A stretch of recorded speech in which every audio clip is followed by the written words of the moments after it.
the great patriots in this country, Mr. Lou Dobbs.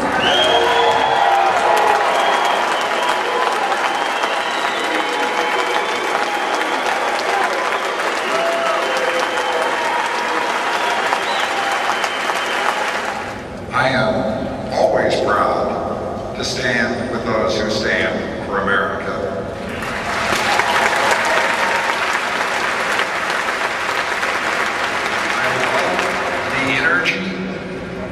The energy in this room, the hundreds, the thousands of you who are coming for one reason. It's a sad reason in one way, in one interpretation.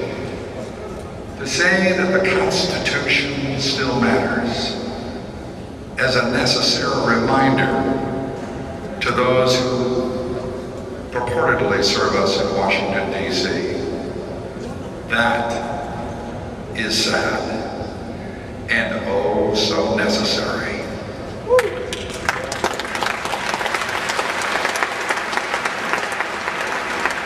I want to talk to you a bit about, and I want to apologize again for my voice quality. I've been talking too much, if you could imagine such a thing. And The Nation, as Steve pointed out, ran an article suggesting I hired illegal immigrants, that companies, my companies, hired illegal immigrants. And the very same reporter who wrote the article admitted that I never did hire illegal immigrants, or the companies I own hire illegal immigrants. And the reason for this attack, and I just learned this from Steve Bannon, as have you, I think what we have here is an example of an inciting moment, as film producers put it. And that inciting moment was when I was privileged to accept your invitation to be the keynote speaker of this great Tea Party convention.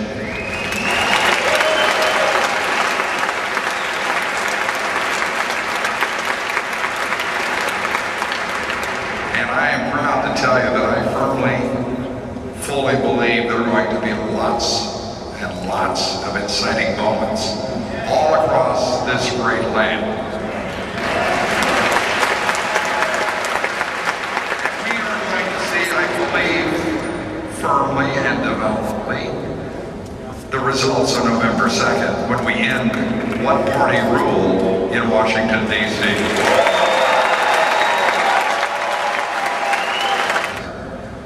We saw it in the clear declaration of preference on the part of the national media, when by December of 2007 they had made it astonishingly clear and without pretense that the national liberal media would be supporting Barack H. Obama throughout his candidacy until he was elected President of the United States. We have not seen that in our lifetimes previously. We had not seen previously politics of destruction carried on at such a level as we see today. Because it is not sufficient to be in the public arena arguing the great ideas and the ideals of this great nation. They, the left, are trying to destroy any voice of dissent, any voice that expresses fidelity to our Constitution, its values, and our nation's ideals. And this shall not stand.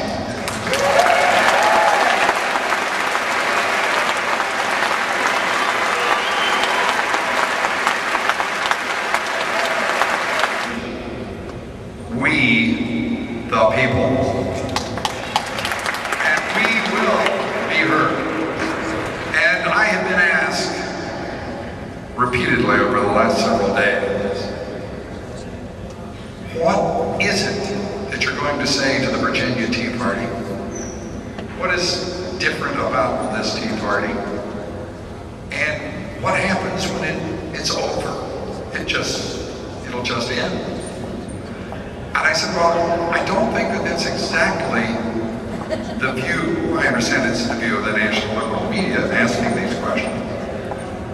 Because it was just a little more than a year ago that House Speaker Nancy Pelosi said the Tea Parties are astroturf.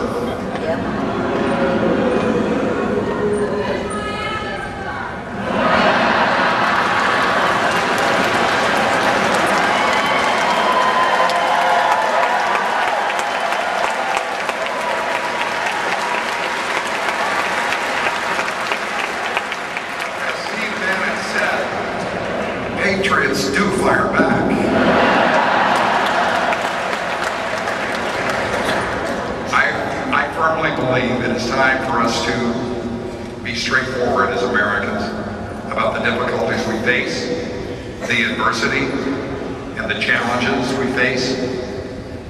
It is time for candor. It is time to demonstrate our independence, our self-reliance, and understand the central question of this year and this era, in my opinion. And that question is this: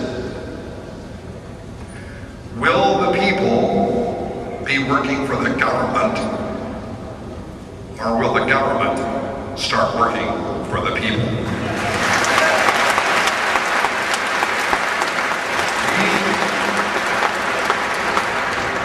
We are a nation now with 9.6% unemployment. Our unemployment rate has remained stubbornly high for almost the last year and a half. And job creation seems to be an afterthought for this administration and Democratic leadership in Congress.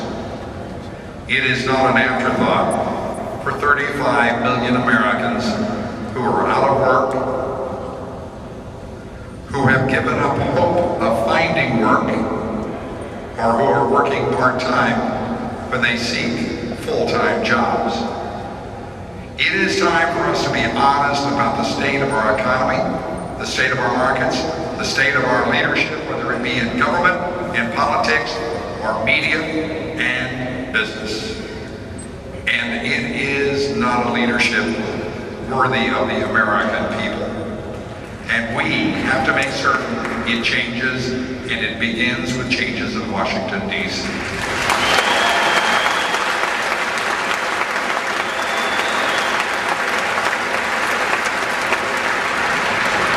Jamie Radke and all of the leaders of this great convention are to be congratulated for setting a standard for the entire country, for the entire Tea Party movement.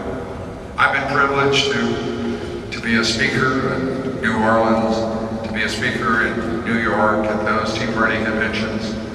And I want to say to you that I believe that the Virginia Tea Party movement, this Tea Party convention, reaching as your organizations do into every racial and ethnic group in your communities across this state, and indeed this region, is exemplary. You're to be commended. And I got to express to you my gratitude for showing the country the American way.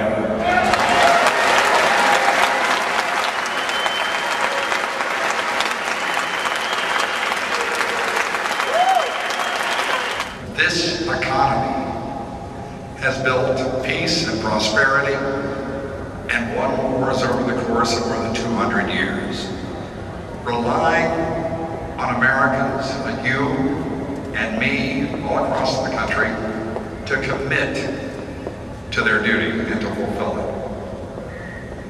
You are setting an example for a nation. And I would say to you that it was only a year ago, not only were you being referred to as AstroTurf by the Speaker of the House, but people were not paying attention to the fact that homeschooling was actually working.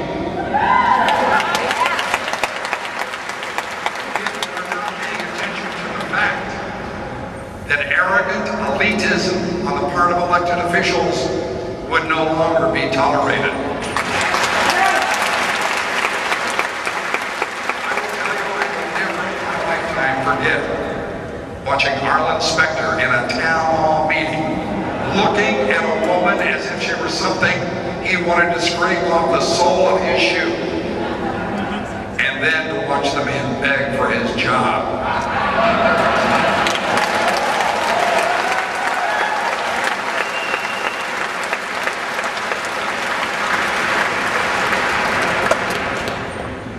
Our souls are cleaner for the result.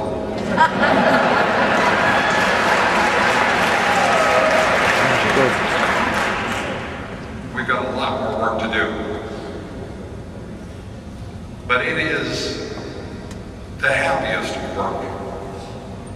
Don't let anybody tell you what we have to do in this country is drudgery. Because because I think everyone in this room senses the enthusiasm, the optimism that we can reclaim respect and yes, even reverence for the ideals that made this great country what it is, what it has been, and will be again. We are so lucky to live in a nation where we can say who we are by simply reading the Declaration of Independence, the Gettysburg Address, and the Constitution of the United States. We can sum up who we are and what we want for one another with two founding ideals. They are individual freedom and liberty, and equality. Equality of rights, equality of opportunity, educational and economic. We are a nation when we are at our best that does not give over its governance to one political party. I was as much a critic of the Bush administration, I will tell you straightforwardly, as I am of the Obama administration.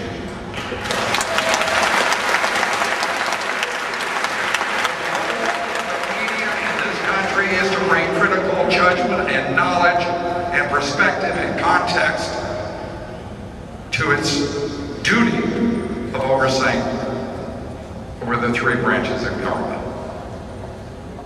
Now, something changed with the election of President Obama at a network in which I was once employed, and that critical judgment wasn't as appreciated as it had been previously.